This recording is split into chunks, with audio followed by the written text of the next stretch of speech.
how to buy Dragon's land token. So this token came under the symbol of dragons. Now before it starts, this is not financial advice, I'm not professional or economic expert. So before investing in any project that you found on my channel, please do your own research.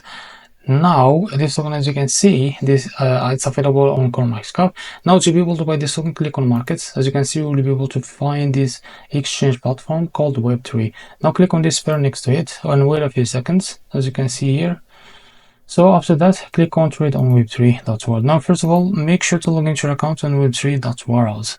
Now as you can see here, make sure to switch from here and fund your account with some USDT first. Now here you can type how much you want to buy of that token here, as you can see. So because I don't have any fund, I can't be able to set the price here. Now for you, just set the price here and connect your wallet first. Now connect your wallet is by choose the way to connect. Now first of all, select one of these and connect your wallet. Now after that, type here how much you want to buy. So here you will be able to see how much you receive that token, and after that you can just click on swap and you will be able to buy. So this is how to buy the Dragons token. If you found this very helpful, please like and subscribe. See you next video.